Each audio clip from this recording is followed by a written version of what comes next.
Hi, Let's Ride listeners. Quick thing before we start. This podcast technically has a boss. His name is Adrian. He's 7.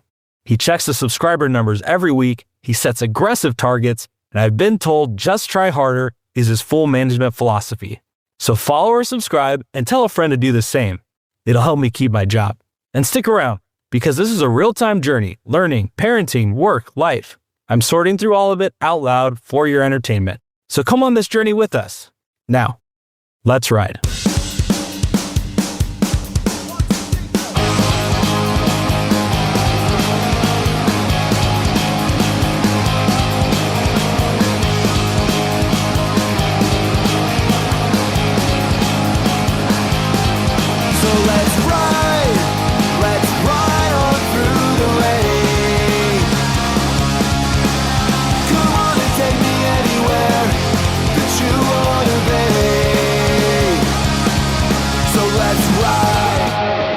Well, it's Saturday night, it is 9:18 p.m. and just sitting at home. Quiet house. Oldest 2 boys are gone. The grandparents, the wife is on the other side of the country in Miami, having a good time. I just got a 7-month-old sleeping child upstairs. The monitor is to the right of me so I can see what's going on, and may need to pause at some point if I hear some commotion, but so far so good. And what's interesting is I've been thinking about the last time I did a solo episode, and it has been 7 months, more or less. How do I know that? Because when I was talking about that solo episode, it was right after we had our 3rd child, our daughter, and I was kind of going over the scenario and all the things that just kind of happened as it related to that. And I don't know, I've been kind of thinking about doing a solo episode for a while, but just haven't done it. I know I've had some really great guests lately, some former guests. I've introduced new guests. And so had this steady stream of new people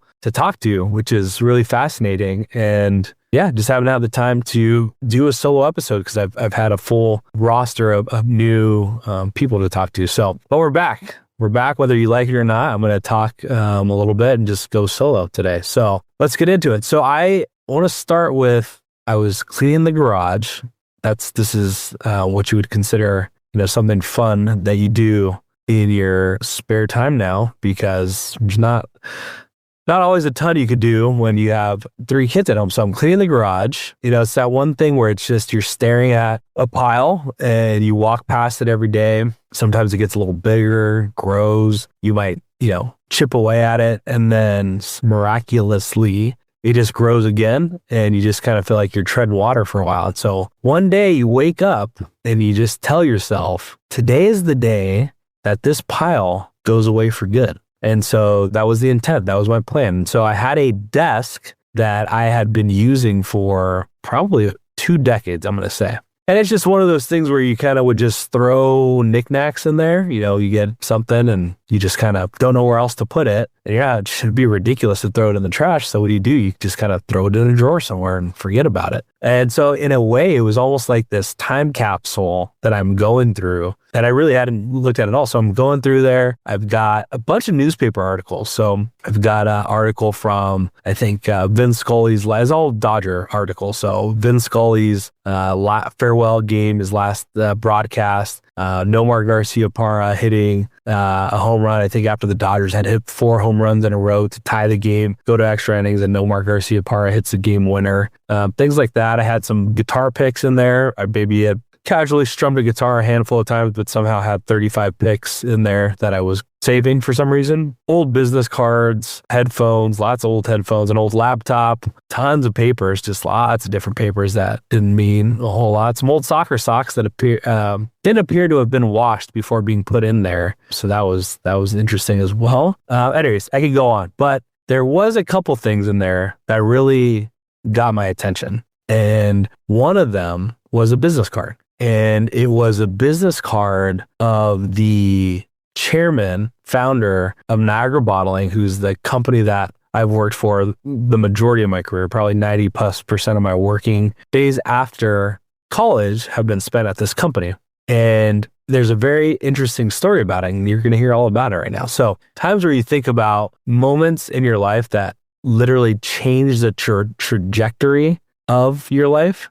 And what's interesting is that sometimes it's these things that are seemingly insignificant or a small decision at that time that fast forward 5, 10, 15, 20 years later ended up being something much more meaningful than that. And that was the case. So I was going to school at Cal State Fullerton, and we would have periodically, they would have guest speakers come in and from the local community, local business owners, and they would just come in and tell us a little bit about their business and, what they did. In this particular instance, this guy comes in, Andy Pakoff, and he brings all these little cylinders, I'll call it, these little plastic things, and he just kind of gets up there and he just, I'm 21, 22 at the time, not particularly interested, but I'm just kind of there. And I do remember him talking about him working for, or him owning a company that manufactures bottled water, and he was up there talking about how he had engineers that were focused on reducing the gram weight of the resin inside the plastic. So basically he's like, hey, I make these bottles that are 30, 40% less plastic than what you see from, all the other bottled water out there. And I just remember thinking at that time, like, well, that's kind of interesting, but this is kind of, I don't know, this feels like an engineering thing, and I have no interest in doing engineering. So I didn't kind of think that much of it. And at the end, he said, if anybody wants to talk, and connect at any point, here's my business card. You guys are welcome to reach out. And he passes out his business card. And so I take said business card, and I'm not typically one for clutter and things like that, although I just mentioned to you this desk that I threw a bunch of random stuff into. But for the most part, I really, really like throwing things away. So quick tangent. If something's sitting in a place definitely for more than 2 weeks, that's fair game to get thrown away. If it hasn't moved from that spot, then no one's using it, and it probably can get thrown away. And so I'll lean that way. And has it come back to bite me in the rear? Yeah, absolutely. There's been times where I'll admit it. There's been times that I've thrown something away that I probably shouldn't have, but I'm gonna say 95% of the time it is absolutely the right decision, and I'll deal with the repercussions of the other 5 to 10%. Okay, so moving on. I get this business card, and I don't know why, but I decide to keep it. And keep in mind, I'm going to school for entrepreneurship. Maybe I think I'm going to start a business. I don't know. So I don't do internships. I don't do anything to try to identify what I might want to do for a career. I got a general business administration degree. It's about as broad of a degree as you could possibly get. It's not like I'm getting into some very specific thing. And so there's really no direction in terms of what I could do from a career perspective. It was just like, hey, getting a business degree is probably a good thing. I can definitely use it. Let me just do that, and then I'll figure out the rest later. Okay. So it's with that context in mind, right? And so I graduate, I believe that summer, and had a graduation party, had some very generous family and friends, and got maybe a couple $1,000s from graduating. And so I'm like, fantastic. I don't need to get a job right now because I've got all this money, and I'm, living at my parents' house at the time, and, don't need that much money to live off. I'm just like, okay, so let me just go have a good time. So I proceed to spend the next probably 6 to 8 weeks, let's call it, having the time of my life, spending time with friends, going out. If anybody asked me to go do something, there was no. It was like, yes, we're going, let's go have a good time. And then I will never forget this day. It's summer. It's probably like around, I'm going to say July or August. And I'm sitting in my parents' living room, and it just kind of like dawns on me all of a sudden. I'm just like, shoot, I don't have a plan. Like, I've graduated. I have a diploma. I don't have a plan right now. What am I going to do? And so I kind of panicked. Like, in that moment, I remember this very, very vividly. I sit down at the computer. I go to monster.com or Career Builder, whatever, the site was at the time. And I just start going through these different job sites, and I don't even know what I'm looking for, honestly. I'm just kind of like loosely reading descriptions of things that might sound interesting and applying and getting some responses and just thinking to myself, like, what? I don't even know what these companies do. And I remember this one like wanted to interview me, and I'm just like, I don't even know what this company does. And so I don't know. I had this kind of this come to Jesus moment where I'm like, I'm applying to things to make myself feel better that I'm making quote unquote progress towards getting a job. In reality, I'm just kind of aimlessly going through this process with no real plan. And I remember one day just saying like, man, some of these jobs, they're a scam. The ones that are calling me back and asking me to come in for an interview, I feel like I'd read the job description. I'm like, this feels like a scam. This doesn't feel real. So I kind of am getting a little discouraged. And finally, it's probably a week or two later, I'm cleaning out my wallet and there's this business card. Andy Paykoff Sr., Chairman, Niagara Bottling, right? Right there's his cell phone number, his email address. It's all there. So again, I remember this day very vividly. And I get on the computer, I sent him an email. I don't remember exactly what I said. I very much remember clicking send and then just kind of saying, all right, I feel good. Like this is a little bit of a different approach. I kind of know this person. There might be something here. And I maybe go around hanging out in the backyard or something like that. And 2 hours later, I go back. This is before I had email on my phone. I go back and refresh my email. Sure enough, there's a response from Andy saying, hey, great to hear from you. And come on in tomorrow, actually, and let's talk, right? And so I just remember being over the moon ecstatic. I'm like, man, I have like a legit opportunity here and, I'm doing it. I found somebody that might hire me and this is great. And so, I slap together a suit and tie, whatever I have, and I go to this office. It's in Ontario. It's probably a 30-minute drive from my parents' house. And I don't know that he told me who I was going to meet. It wasn't going to be with him, but it was going to be with somebody. And I remember sitting in the lobby, never really interviewed for a real job before. So don't even really know what to expect. And I'm sitting there. I think I was supposed to be there for probably, let's call it a 1 o'clock interview.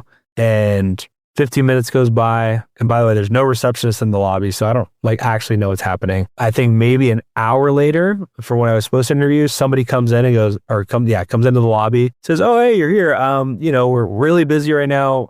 Somebody will be with you soon. And then maybe another hour goes by. Anyways, finally somebody comes in and it's this guy. And I don't even know what I'm interviewing for, by the way. I just know that I'm coming in to talk to somebody. And I sit down there and you could tell he's super busy, super stressed out. There was a lot going on. And so I think, when the chairman and CEO of a company tells a manager, hey, I have this guy coming in, you need to talk to him. And it kind of felt like that, right? It's like this little burden, okay, well, I got to go meet with this guy and I'm super busy. I don't have time for this, right? So it kind of felt like that. But I go through it, he's asking me questions and I'm like, I have no experience. If I were to be interviewed today, there's zero chance I'm getting that job, right? But because I knew this person, there's a lot of leeway there. And so fast forward and I get this job and I don't even know exactly what it is. I just know that it's in supply chain logistics and I'm going to figure it out. It was basically like an internship. I was getting paid. Within a couple months, that would lead into a management trainee and then blah, blah, blah, blah. 18 years later, I'm basically in the same industry doing the same thing.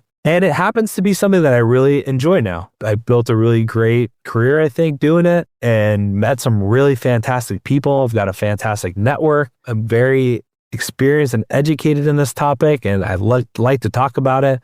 So it ended up just kind of really turning out. But, when I think about it, it was just complete dumb luck. I had no intention. I didn't even know what it was. I remember maybe there was a paragraph about transportation in one textbook in college ever, but I didn't know anything about it. And so it was just really fascinating that I was able to stumble into something that I just happened to really, really enjoy and something that I'm doing 18 years later. And so now I kind of think back, if I didn't meet this person, if I didn't save his business card, which 9 times out of 10 I wouldn't, and if I didn't actually have the foresight or thought to actually reach out to him, right? And I did ask him this later when I saw him and I said, hey, you handed that card out to, 30 other people that day. How many of them did you hear from? And the answer was 0 other than me. I think about it now and I every once in a while I'll go talk to, whether it's, interns at our company or, going back to Cal State Fullerton and talking to students or whatever. I'm happy to go and talk to people. And one of the things I always say is, hey, at the very end, right? Here's my contact information. Feel free to reach out whenever you want.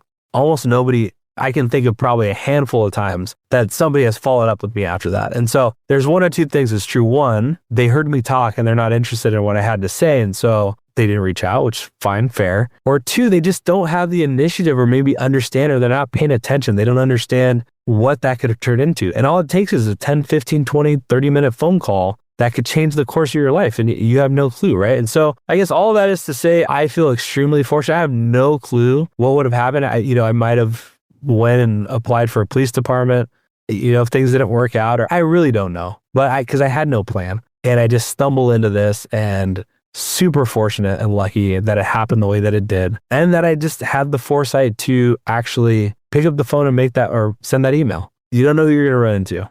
And I think maintaining relationships and things like that, it goes such a tremendously long way. And, you just think about your network, whether it's your friends, family, business contacts. I look at it now and I didn't know that at the time, but you think about these different assets that you have. There's a value to it. If you own a house, you know the value of your house. If you own stocks, 401k, whatever, you know the value of it. And I don't think people think of a network as an asset per se. But the more I get into this business thing, the more I realize that your network could be the most valuable asset that you own. And you just don't even realize it. It can help you get jobs. It can help you start a business. It can help you so many different things. And I don't know that people are as deliberate in crafting those networks as they can. And I just feel like it's a missed opportunity, especially for young people today that for whatever reason, don't pursue these types of things, that it could just be tremendously helpful. And so I can beat a dead horse, but I'm very fortunate that I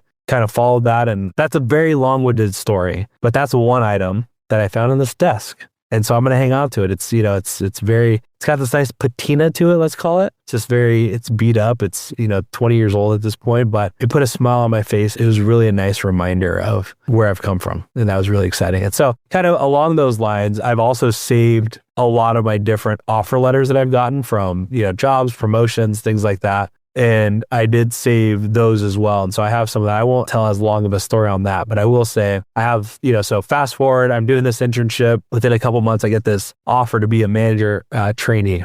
And I had no other prospects. So it was a pretty easy decision for me to go ahead and take that. And so I did. And I more looked at it just so the letter is dated August 29th, 2008.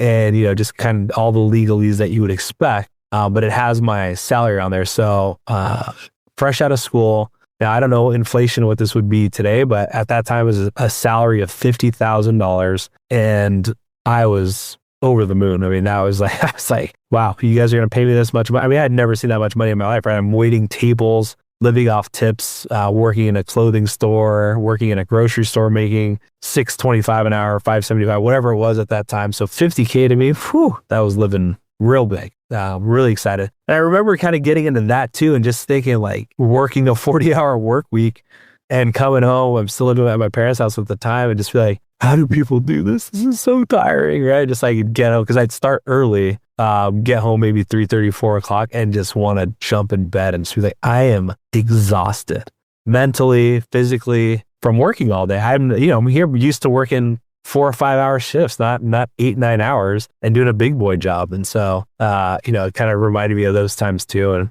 last thing I'll say on that is that was year one. I go through this management trainee program. And then at the end of year one, I get a annual review. We go over, hey, Paul, here's what you're doing well. Here's what you're not doing so well. What I did not know was that there was also going to be a salary discussion, right? Because again, I'm the dummy that hasn't spent any time in the corporate world before and don't know how this stuff works. And so I wasn't expecting that. And this is another one of those very, very moments that I won't forget. But I'm sitting there with I think he was the director of supply chain at the time. And he's like, hey, Paul, so we really like what you're doing. You're doing a great job. And we'd like to reward you. And so he's like, we're going to bump your pay up to $62,500. Let's bust out my calculator here just so we're precise. So 62,500 divided by 50,000. So 25% rate. You know what? I don't think it was that much. I think it was 57,500. Let's see. 57,500, 15% rate.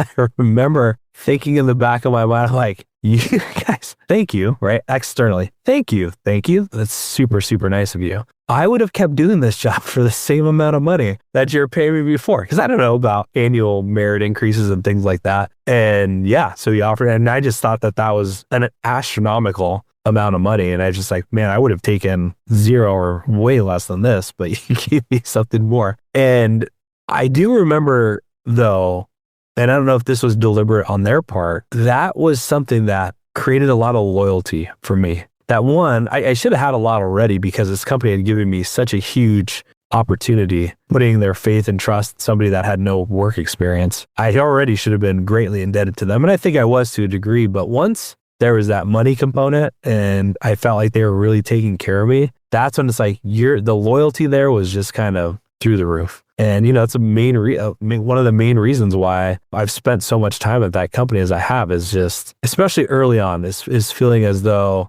they're really looking out for the people. And so that's, I don't know where I was going with that, but anyway, so just going through, and I'm sure everybody's kind of got their things that they look at and they've got a place where they kind of just throw stuff. But if you don't, if you do, go look at, just take some time, like go down memory lane, go see what kind of stuff you've got in there and, see if it could jog some memories and give you some fresh perspective on different things. There goes the baby.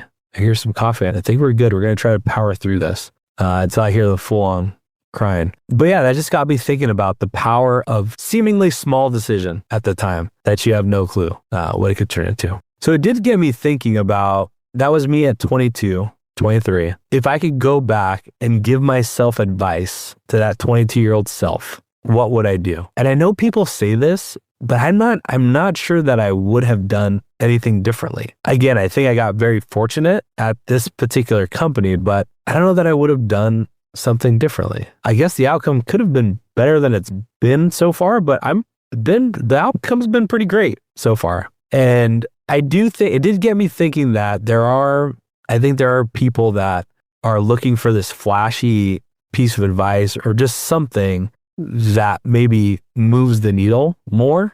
And at least for me, there's been nothing really flashy about what I've done or how I've done it.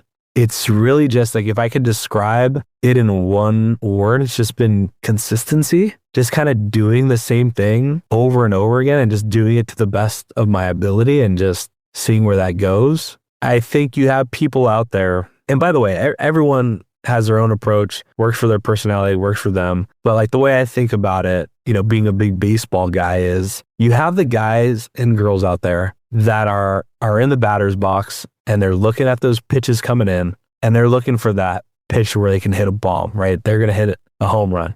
They're going to go for a big swing. They're going to swing for the fences. And you know what? Guess what? You make contact sometimes and it does go over the fence and you do hit that home run. And you see those people out there, especially on, social media today. You see these super, super successful people that have taken big swings and had big results. So that absolutely works. So, like I said, everybody's approach is different. But if I could describe, my approach, I'm like that very unassuming light hitting middle infielder / super utility player that hits just good enough to stay in the big leagues. Maybe has to go down every once in a while. It's kind of like that fringe player, but they come up and they just slap singles. They slap singles and they slap a single and they slap a single, and they're very consistent. And if you think about in baseball, yeah, with one swing, you could change the course of that game and score a run or score through or hit a grand slam and score 4 runs. Like, you can do that. You can also achieve that same outcome by drawing a walk or slapping a single, going the other way, slapping a single. It's not glamorous. It's not, that sexy at all by any means, but you could get the same result. You can still score 3, 4, 5 runs. And that's how I would describe how I've gone about things. And yeah, sometimes you do wish and that you would take those home run swings. And maybe I still have that in me, right? I'm still, 40 years old. And so there may be a time where I'm just waiting and I'm sitting on that fat pitch and, waiting to drive one out. But I also can't knock the results so far, which is, does it get a little boring and monotonous sometimes? I guess a little bit, to just keep slapping singles and getting your paycheck and, saving consistently and investing it consistently. But it absolutely has worked. It has worked. And it's worked very well. So it's interesting how everyone has a different approach. And that's mine. It's boring. I get it. But for those of you other boring people like me out there, it's absolutely a way to go. All right, let's see. I will say this. Last thing I'm going to say on this one. As I've been interviewing all these and if you guys can't tell by now, a lot of the people that I interview are just very successful people. There's a lot of entrepreneurs in there, or just a lot of people that have succeeded. And that's my intention, is to find those types of people. And when I first started doing this, part of me thought that there was a secret sauce, that I was going to have and interact with these people and they were going to tell me the secret that I've never known and how to be successful. And I would just need to get that secret and then deploy that myself, and bam, it would happen. As it stands, if I could summarize, the first 32, 33 episodes we've done, it's not always that interesting what people are doing. They're literally, it's like overly basic. I worked really hard. I did what I did really hard consistently. I didn't give up, and I just kind of went on until it worked. And so you hear somebody say that, and it just says like, no, there has to be a secret sauce, a secret something, right? And I guess I'm finding for the most part, it's really not that secret one, and it's also not that complicated. It could be as simple as you want it to be. I think in our minds, we make it way more complicated, but it doesn't have to be that hard. And I think that's something that I'm learning through talking to all these people is like, literally, you just need to slap singles all day and good things will happen. All right, that's kind of some heavy stuff. So I don't know if it's heavy, but it's fun. We went down memory lane, but I'm going to go also now and look at, what's been going on. So let's take a minute here and go through some stuff. A lot of what this podcast is sharing this journey, but also educating, right? And so that's where talking to people and different guests comes in. And then I try to, through that first 2 to 3 minutes, give you a little peek into what's happening, in my personal life, into maybe different milestones or just different things. So you can kind of see the progression of what's happening, especially from Adrian's eyes. Again, if you guys want to hear this, but just for the sake of experimenting, I'll tell you today. So when we first started this podcast, Adrian was 6.5 at the time. So obviously fast forward, now he's a little over 7.5. And part of I want you to just kind of see how the types of questions and conversations that come up and how he approaches them versus how he does today. But let me know if you want to see things like a check-in on, I don't know, I know he talks about baseball a lot, and I try not to bore you guys with all the Little League baseball updates per se, but just, anything, just want to show progression, how things are happening. I can do that. Just let me know. All right. So we're going to try this. All right. And then we'll wrap up, but just, if you want to know the progressions of the family, like I said, I try to do that through the introduction. So you kind of get a sense of what's happening at home and just with the family life. But I'll just kind of be a little bit more explicit and just make this quick updates. But there was one question that came up. It's a little cliche, but it's for a reason. But I'm just, for the purposes of memorializing this in recording, I'll just talk about it anyways. And hopefully you guys will find it interesting. But it's, what is something about my kids right now that I know I'm going to miss someday? And I have this feeling frequently, and, just coaching Adrian and his baseball team is whether it's at practice or at a game, it's just sitting on, for those of you that have played baseball, you put baseballs in a bucket typically to carry them around, and those buckets have a lid. So it kind of can go as a seat as well, but just kind of, popping a squat on those buckets and just like watching him out there play, and just, thinking back to his early days, especially, on the pitching side, and watching him get frustrated. I mean, that's such a hard thing, right? Especially at that young of an age to have parents on both sides watching, and if you don't throw strikes, the game slows down. It's a lot of pressure. And, to watch him back then, where just going from meltdowns where you'd have to go walk up to the mound and just, hey, breathe, take a breath, just relax, you got this, to today, in particular, where it's, he struck somebody out. He just kind of like peeks over and throws me this quick thumbs up, right? So just, way more confidence, feeling a lot better, comes back into the mound and just smile on his face, right? Just really, really proud of himself, and as he should be. But just putting in that work in when he wants to, which is, hey, I'm not going to tell you to do this every day, but when you want to, I'm ready to do it with you. And so just really nice to see, that the fruits of his labor kind of work itself out in a game situation. It's just, sports in general, just such a great vehicle for all the things the life lessons that you may want to teach your kids. And so it's,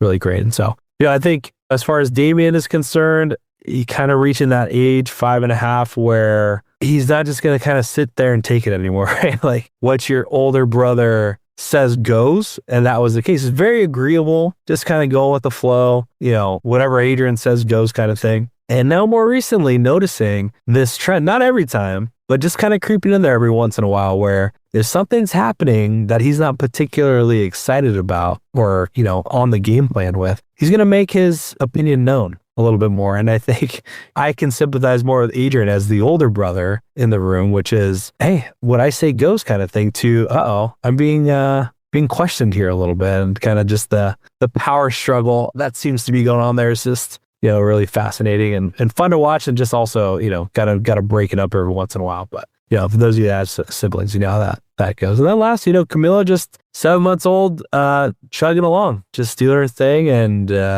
starting to army crawl around the house as, we've reached that stage where you got to start plugging every outlet, make sure, no forks end up in, or knives end up in there, and just, bubble wrapping the corners. No, haven't done that yet, but you kind of get it, right? Just gates everywhere, kind of entering that zone again. Don't you dare walk in my house with your shoes on, right? Because you got a baby crawling around the house. So just making sure those are clean. I kind of have thought about, a couple of things on that, by the way. One being, they have those little booty things. Well, so a couple of things. Well, one, you could take off the shoes, right? That's just kind of an easy way to go about it. Two, you can put on those little, I don't know what they're called, they almost look like the hairnets that you put on, but they go on your shoes. You could do that. That seems kind of like a little bit much, but I guess technically that's the thing. But what about this, guys? And maybe this exists, but just kind of a thing where you could keep your shoes on, but you would put your shoes in, and it would just, I don't know, use UV lights, maybe some sort of Fabuloso, some sort of cleaning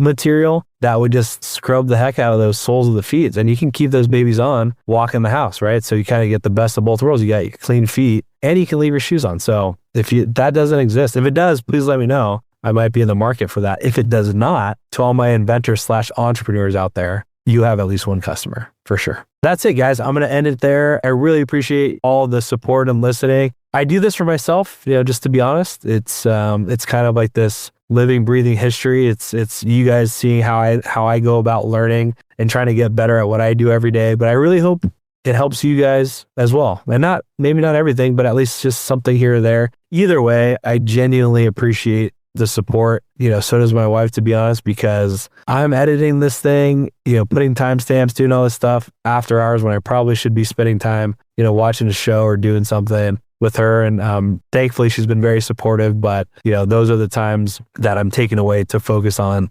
building this. And I do it, like I said, for myself and for the family. But if you guys get something out of it and I can have a benefit for that too, then all the better, right? So thank you so much for everything, and we'll see you guys soon. Bye.